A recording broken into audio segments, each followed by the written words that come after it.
Hello दोस्तों, स्वागत है आप सभी का। आइए कल के मैथमेटिक्स के लेक्चर को हम कंटिन्यू करें। कल हमने 3.3 का 7 क्वेश्चन तक कंप्लीट कर लिया था। आज हम उसका अगला क्वेश्चन नंबर 8 करने जा रहे हैं एनसीईआरटी क्लास 12th मैथ्स का। आइए कंटिन्यू करते हैं। आज क्वेश्चन है मैट्रिक्स ए के लिए सत्यापित करें कि a प्लस ए का ट्रांसपोज एक सममित आव्यूह होता है और a माइनस ए का ट्रांसपोज एक विषम सममित आव्यूह होता है। तो दोस्तों पहले मैं आपको क्लियर कर दूं कि ये आपका जब कभी भी आप किसी भी मैट्रिक्स में उसका ट्रांसपोज जोड़ेंगे तो वो ऑलवेज सममित ही होता है और ट्रांसपोज घटाएंगे तो वो ऑलवेज विषमित होता है। लेकिन इसको सॉल्व कैसे करें, शुरू करते हैं। पार्ट फर्स्ट, यहां पर हमें गिवन है, दिया है मैट्रिक्स ए बराबर 1 5 6 7। हम लगे हाथ यहां से इसका ट्रांसपोज फाइंड करेंगे। आप सभी को मालूम है कितना आएगा, 1 5 6 7। अब यदि हम इसके मैट्रिक्स में इसका ट्रांसपोज ऐड करें तो ध्यान रहे हमें मिलना चाहिए मैट्रिक्स वापस से। तो उसके लिए हमें ऐड करना पड़ेगा। इसको ऐड के रूप में हम लिख लेते हैं 1 5 6 7 यहां से प्लस 1 6 5 7। अब हम इनको ऐड करेंगे तो आएगा दोस्तों 2 11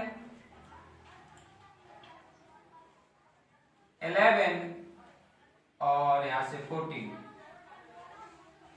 ये आया हमारा a प्लस ए का ट्रांसपोज। इसको दोस्तों हम p मान लेते हैं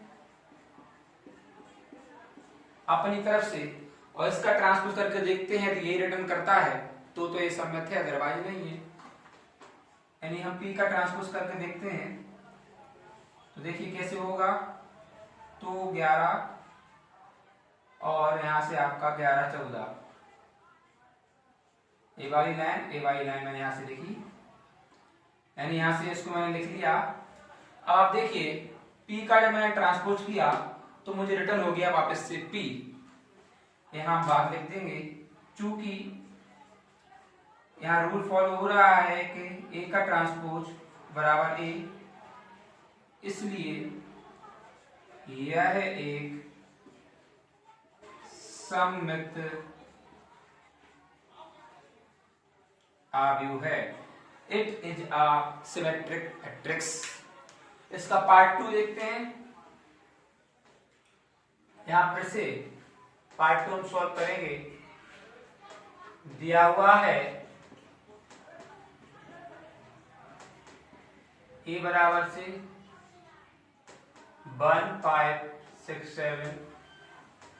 लगे हाथ का ट्रांसपोज हम फाइंड करें तो कितना आएगा, सभी को मालूम है 1 5 6 7। रो का कॉलम कर देना है और यहां पर हमें इसका माइनस करना है यानी घटाना है, तो हम घटाएंगे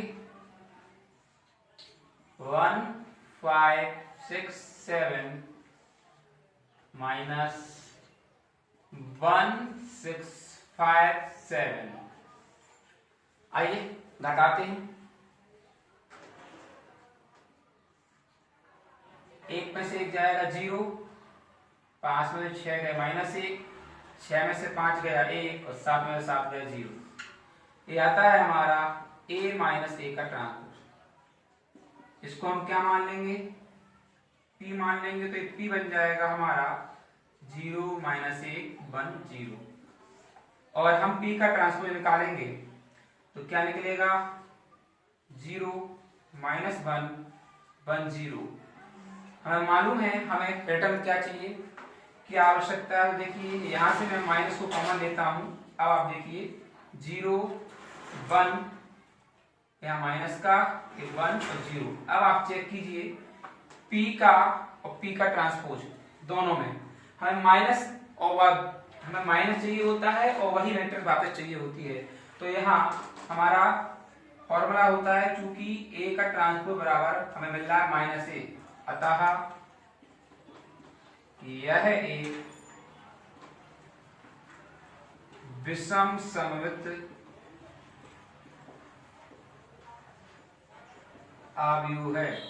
बस ये हमारा आंसर है। याद रहे, बस दो बातें आपको याद रखना है, कल भी बताएंगे आज फिर बताते हैं कि ए का ट्रांसपोज करते हैं, अगर ए मिलता है वापस से तो ये सममित होता है, और ए का ट्रांसपोज करते हैं और माइनस ए मिलता है तो ये हमारा विषम सममित आव्यूह होता है। तो वही हमने किया है, यहाँ इसको पी मान लिया हमने और फिर इसका ट्रांसपोज किया और माइनस कॉमन लेने के बाद हमें वापस से पी मिलता है, तो ये हमारा विषम सममित आव्यूह हुआ करता है। दोस्तों ये था हमारा क्वेश्चन नंबर 8।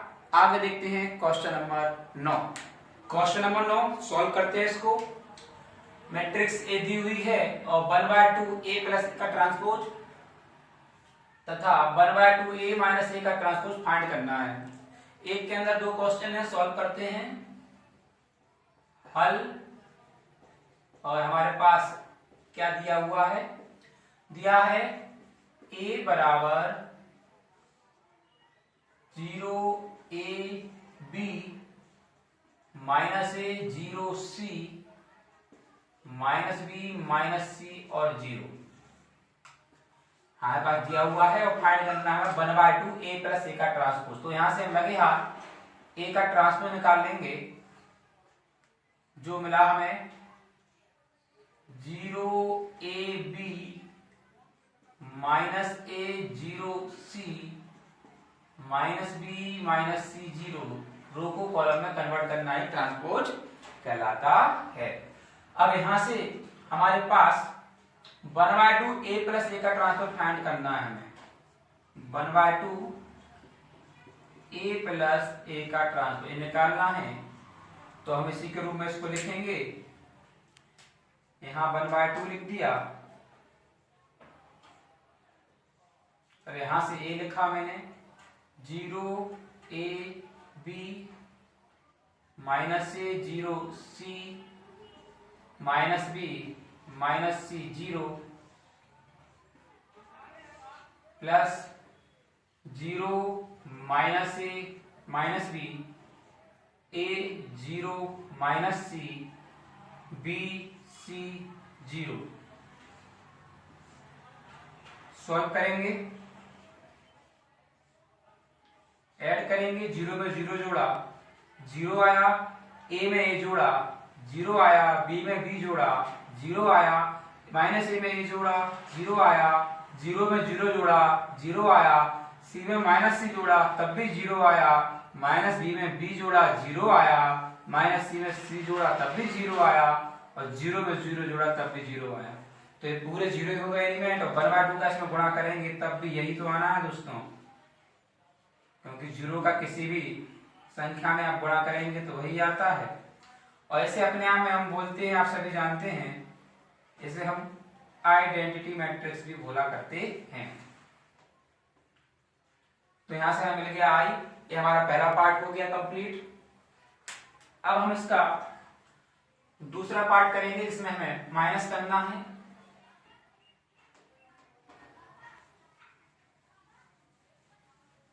यही सब प्रोसेस रहेगी, इसमें भी माइनस करना है तो माइनस के रूप में लिखना पड़ेगा, बस इतना ही रहेगा।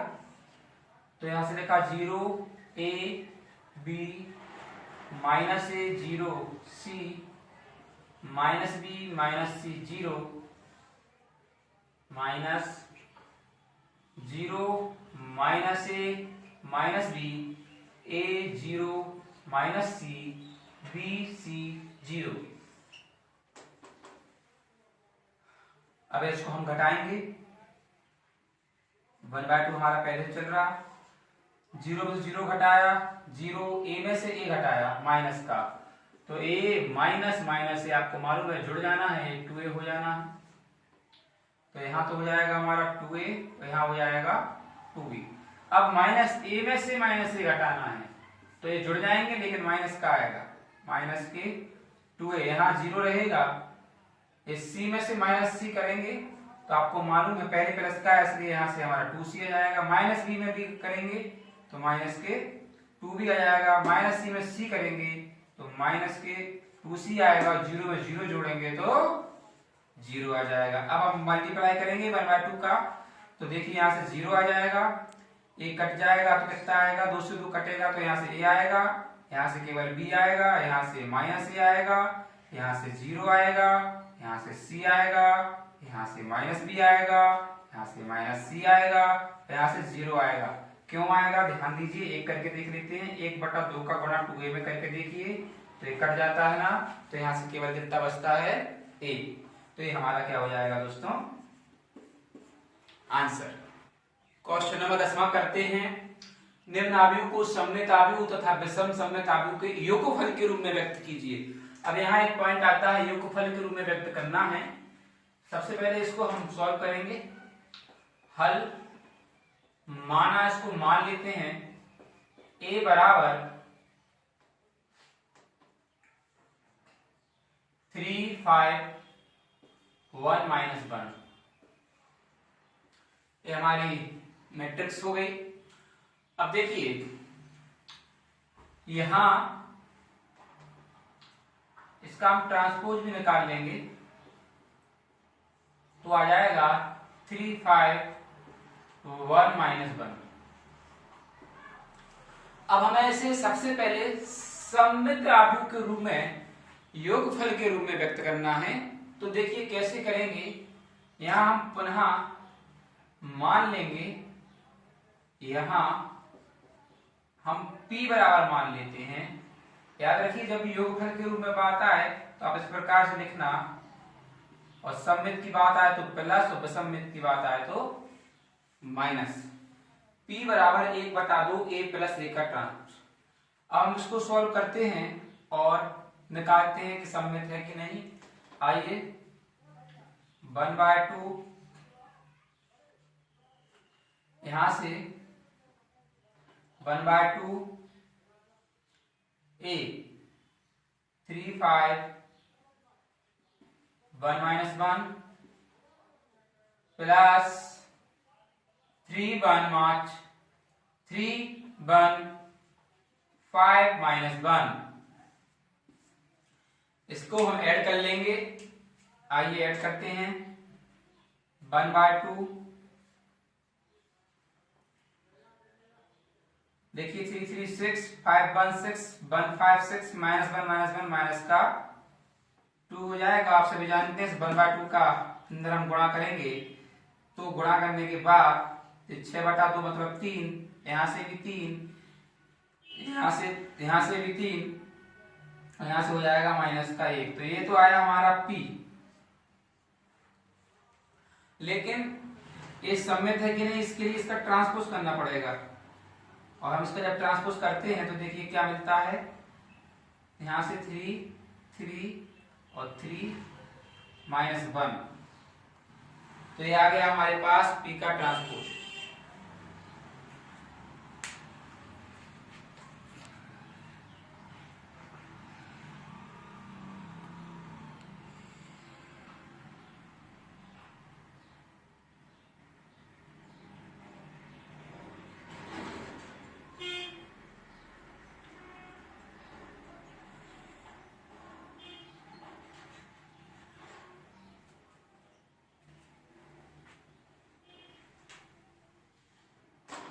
बराबर इसको लिख सकते हैं, p के बराबर है।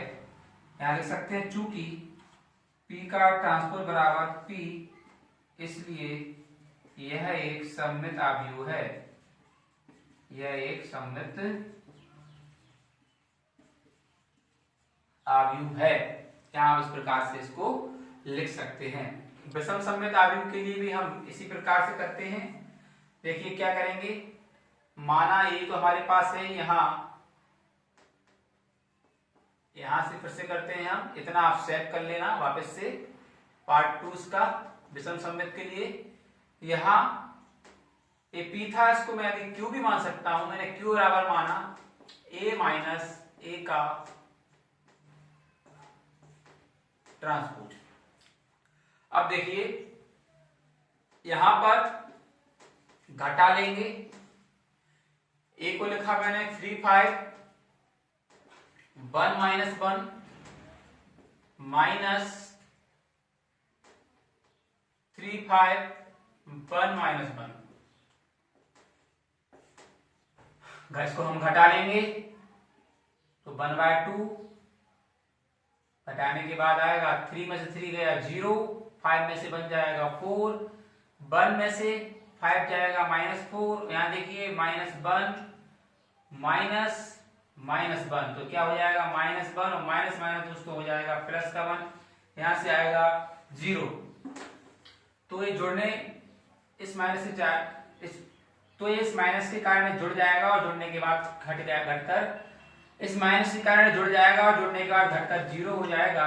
तो ध्यान देंगे, गुणा किया हमने 1/2 का तो 0, यहाँ से 2, यहाँ से -2 और यहाँ से आ गया हमारा 0। ये हमारा चल रहा था Q, इसका हम ट्रांसपोज निकालेंगे। आप सभी को मालूम है रो का कॉलम क्या अभी सेम आया? जी नहीं, तो हम इसमें से माइनस कॉमन ले लेंगे, तब 0 2 -2 0। और ये हमारी किस प्रॉपर्टी को फॉलो कर रहा है कि Q का ट्रांसपोज बराबर -Q, इसलिए यह एक विषम सममित आव्यूह है, विषम सममित आव्यूह है। और योगफल अब हम A को जो हमने ये माना था इसको P + Q के रूप में प्रदर्शित कर सकते हैं और वापस से मिल जाएगा। देखते हैं कैसे। यहाँ अब A को P + Q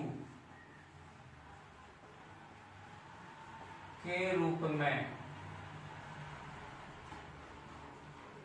प्रदर्शित करने पर A को P + Q या A को P + Q के योगफल के रूप में ऐसे भी लिख सकते हैं, योगफल के रूप में प्रदर्शित करने पर।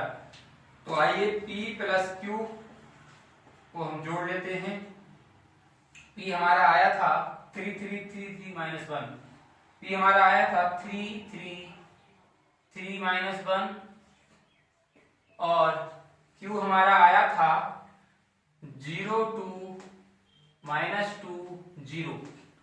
आइए जोड़ लेते हैं।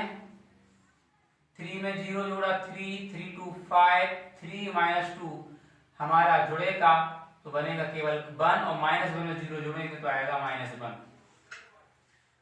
अब ध्यान दीजिए, यही हमारा ये था, बराबर हो गया हमारा A।